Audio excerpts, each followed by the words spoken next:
What's going on, guys, and welcome back to Gran Turismo 6. Today I'm going to be rerunning all the race car builds I've done so far because I wanted to make it a little bit more challenging, so I've turned traction control off. It's now on 0, and also I wanted to do this because my driving skill has kind of got a little bit better since I've driven some of these first cars like over a year ago. So yeah, I wanted to kind of update the series a little bit. I start off with the Subaru BRZ-S, which was the first race car build I ever did, and probably one of the coolest looking ones. It looks most like a race car, I think. And this car was good, no traction issues or anything. It was nice. Similar story for the Honda S2000. Both these cars were within a tenth of a second of their original time.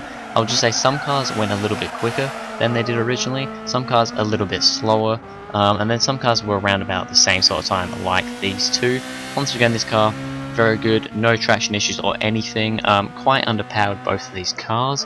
However, pretty lightweight, got around the corners quite well, could have just done with a little bit more power, to be honest, with the acceleration and the speed. Up next, the BMW 135i, which was the first car to really start dominating the scene, I suppose. It stayed at the top of the table for quite a while, and I could definitely see why after driving it here. A little bit more slidey than the previous two cars.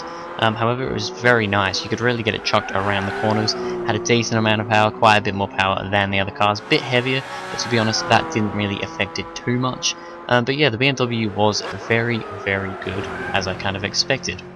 Up next was kind of the opposite of the BMW. It was the Ford Mustang V8 GT, which didn't fare very well in the previous kind of I say previous series. This is all the same series, but with traction control on, sorry, this car didn't fare so well. It was a very similar story here.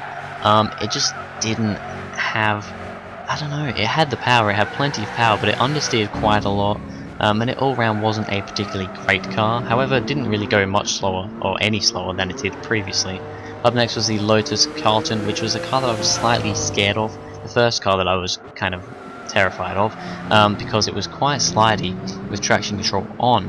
Traction control off, it was slidey, don't get me wrong. However, it wasn't quite as bad as I expected it to be. It wasn't too much worse than it was originally with traction control on. So yeah, this car was fairly decent. However, it went quite a bit slower than it did originally, which I wasn't too sure why. The Maserati Gran Turismo S is another car that went a bit slower than it originally did, almost about half a second slower, this one.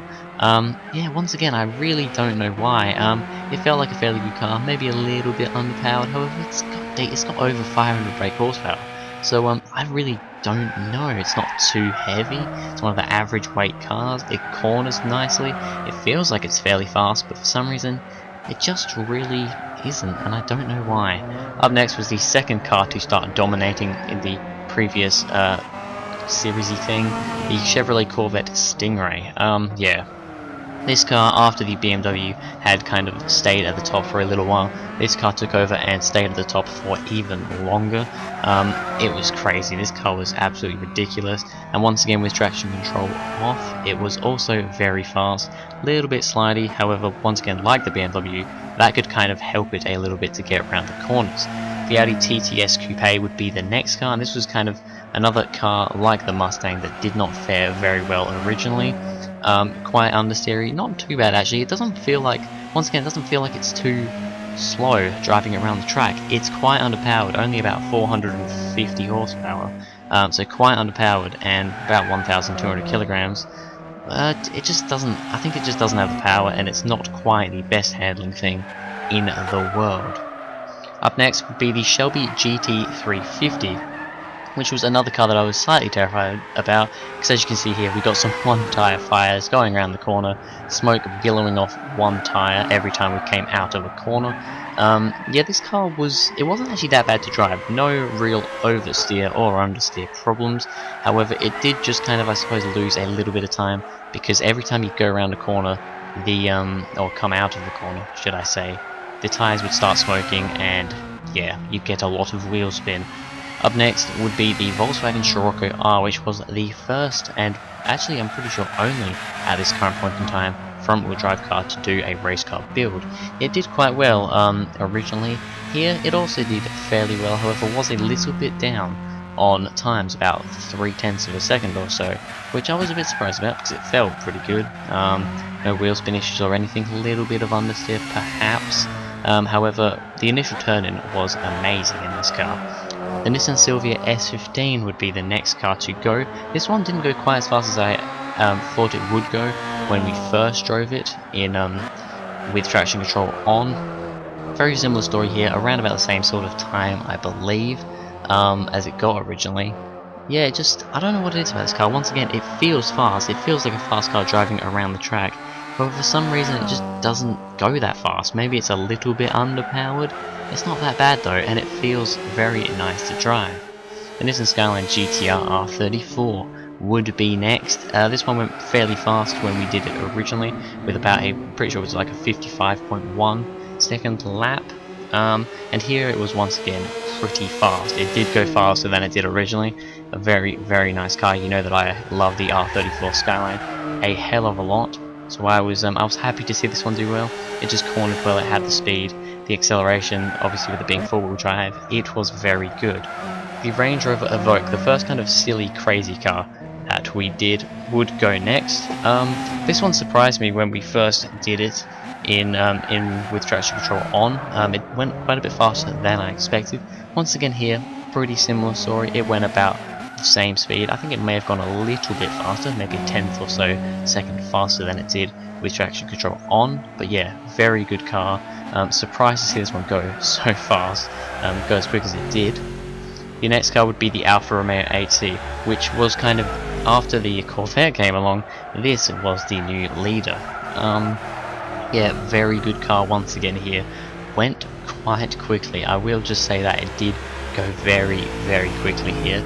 Went quicker than it did originally, so we're going to be seeing it up the top again, let's just say that. Very nice car, handling, power, weight, everything, it's just all really good, and it was a really nice car to drive. Up next would be the Roth RGT, which was the car that I was probably most scared about. Or actually no, probably second most scared about. This thing was very slidey when I drove it before. I don't know what it was about it. We couldn't have racing hard suspension, we had to put racing soft suspension on it. And with the engine being in the rear, and it being rear wheel drive, it just really didn't like this course very much. It slid around quite a lot, it was quite slidey with traction control off as well, as you would expect. The Chevrolet El Camino would be the next car, and we get some more one-tire fires because, well, American muscle cars and one-tire billowing smoke is something that we need. Yeah, this car was, once again, it surprised me quite a lot in the with traction control on. It went very fast. Here, once again, it did pretty well actually. I don't know if it went faster, did it? I think it might have. I think it may have gone faster than it did originally by about 0.3 of a second, so it was a very, very good car. Up next would be the Holden Commodore SS, a car that was kind of a bit average when I drove it originally, and it's a pretty similar story here. Not going particularly fast. I think it went a little bit faster, maybe 0.2 of a second or so faster than it did with traction control on. Once again though, we get a little bit of tyre smoke, no oversteer or anything, a little bit of understeer actually. Wasn't quite expecting that, but a little bit of understeer from this car and some tyre smoke just going around and into some corners, but it was okay. Now the Ferrari 512BB was the car that I was most afraid about. This thing was a twitchy mess when I first drove it in you know, before with traction control on, and holy crap was it a twitchy mess now. This car did not go so well here. It actually went pretty damn quick, getting into like 3rd place at the time when I drove it with traction control on. However, with traction control off, it's a slightly different story. The second to last car would be the Mitsubishi Lancer Evolution IX. This car was once again a bit of a surprise really when we drove it before. It didn't go quite as quick as I was thinking it would. Pretty similar story here. Going actually a tiny little bit slower, about 1/10 of a second slower than it did originally. Yeah, it's quite understeery, I suppose, this car. However, once again, it doesn't feel that slow, and I wouldn't think it'd be that slow. I would have thought this would have been up there with like the R34 Skyline, but it wasn't. And finally we have the Toyota RSC, which was quite ridiculous when we drove it. Last race car build we did. And this one went into first place when we drove it before, and let's just say it is right up there again. I'm not going to say it's in first place yet, but it is right up there at the top again this time, which it blows my mind. It honestly really does. It's just an absolutely ridiculous car. Alright, so we go on to the times, and, well, first place we have the Alfa Romeo 8C with a 54.294. It takes over the Toyota RSC in second place, and that beats the BMW 135i in third place. That is our top three there. We then have the Nissan Skyline GTR R34 getting a 54.7, which is a very respectable time. The Chevrolet Corvette also with a 54.7, followed by the Honda S2000, the Shelby GT350, the Range Rover Evoque doing a very good job getting into the top 10, the Nissan Silvia, the Volkswagen Scirocco R getting 10th place, the Chevrolet El Camino also doing a pretty good job, Maserati Gran Turismo S a little bit down on what it was, the Subaru BRZ in the same sort of place as it was before, the Ferrari 512BB almost a second down on what it originally did, which wasn't great, the Holden Commodore SS around the same spot, Rough RGT a little bit faster than it was, however still quite far back, the Mitsubishi Lancer Evo, the Lotus Carlton, the Audi TCS Coupe, and the Ford Mustang would be in last place. But anyway, that is it for this video, guys. A little bit of a longer video today, and I don't know how many people are going to be interested in this. However, I wanted to do this, and I thought I might as well make a video of it instead of just kind of changing it and starting up the new series, the new race car build with this new kind of setup, I suppose, these new rules. But anyway, that is it for this video, guys. Thank you very much for watching. If you enjoyed, please go ahead, like, and subscribe, and I'll see you guys in the next video.